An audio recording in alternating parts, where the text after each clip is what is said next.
गुरु पूर्णिमा महोत्सव भक्ति श्रद्धा और गुरुचरणों का दिव्य संगम। ब्रह्मा राष्ट्र एकम एवं श्री गुरुकुल पीठ पीठाधीश्वर डॉक्टर सचिंद्र नाथ महाराज जी के पावन उपस्थिति में इस वर्ष गुरु पूर्णिमा महोत्सव भव्य रूप से आयोजित किया गया। आध्यात्मिक चेतना से परिपूर्ण इस आयोजन में पादुकों का पूजन एवं संगीत में भजन संध्या का दिव्य वातावरण ने उपस्थित जनों को गुरु कृपा से सराबोर कर दिया। यह आध्यात्मिक उत्सव महाराज जी के रानीपुर स्थित निवास पर आयोजित किया गया। आज गुरु पूर्णिमा का ऐसा पावन पर्व है जहाँ आज ही के दिन वेद व्यास जी का जन्म भी था, जन्म दिवस भी रहा।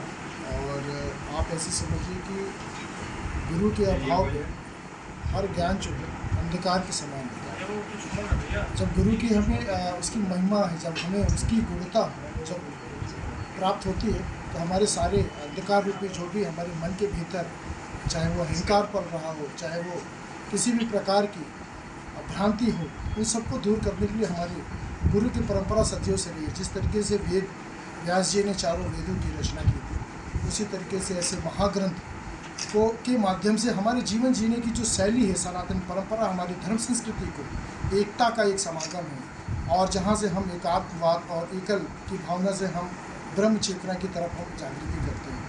तो कहना के आशय ये है कि जिस तरीके से किसी भी तरीके का अभाव है, कहीं भी किसी चीज़ की परिपूर्णता है, तो वो गुरु ही के माध्यम से, उस चेतना के माध्यम से उसको उस ज्ञान की प्राप्ति होती है। और आज ये परंपराएं सदियों से चली आ रही है। तो ये हमारे लिए प्रथम गुरु पूर्णिमा का ऐसा पावन अवसर है। और मुझे भी इस परंपरा का निर्वहन करने का ऐसा भगवान ने आशीर्वाद दे रखा।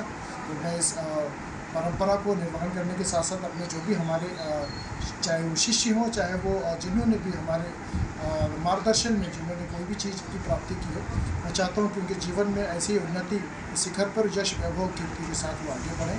और यही एक परंपरा हमारे गुरु और शिष्य की आत्म प्रेम की एक कहानी भी करता है। तो ऐसी हमारी परंपरा चलती रहे। और ये कहते हैं कि भगवान की जो प्राप्ति होती है तो वो गुरु के कारण ही होती है। गुरु ही एक माध्यम होता है जहाँ पर हम परमात्मा से हम अपना मिलन कर सकते हैं।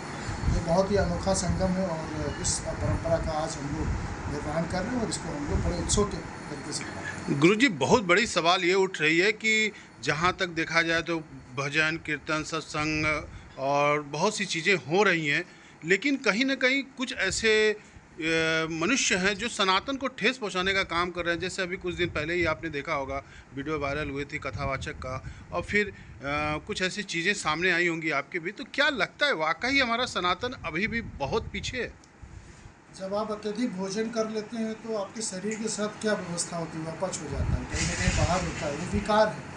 तो मन की जो चेतना है, जब लोगों के अंदर तमाम सी मानसिक विकृतियाँ जब उत्पन्न हो जाती हैं, तो कहीं ना कहीं इस तरीके की चीज़ें आपको देखने को मिलती हैं। तो मैं किसी की निंदा नहीं कर रहा हूँ। मुझे ऐसा लगता है कि जब किसी की मानसिक विक्षिप्ति हो जाती है तो इस तरीके का कार्य करते रहते हैं। और मुझे किसी के बारे में बोलना नहीं है। और सनातन परंपरा यहाँ सबको जोड़ने की बात होती है। सनातन जहाँ पर शूर है, जहाँ का जिसका गुण अपनी ऊर्जा से, अपने प्रकाश से लोगों को हमेशा आच्छादित करता रहता है, अपना कहते हैं कि प्रेम देता रहता है, अपनी ऊर्जा से अपने ऊर्जान्वित करता है, जिससे हमारी शरीर की जो पंचतत्व महाभूतों से जो हमारी बनी शरीर है, जहाँ पर सक्रियता प्रदान करती है। जैसे नदियाँ हैं, नदी का गुण हम परिवर्तित नहीं कर सकते, ऐसी हमारी सनातन परंपरा है जिसका गुण हम परिवर्तित नहीं कर सकते, वही हमारी सनातन है, जो हमारी प्राचीन संस्कृति की अविरत धारा आज तक बहती चली आ रही है। तो हमें जोड़ने का काम करना, हमें किसी मानसिक विक्षिप्ति पर कार्य नहीं करना है। जहाँ देवता है वहाँ राक्षस भी हैं,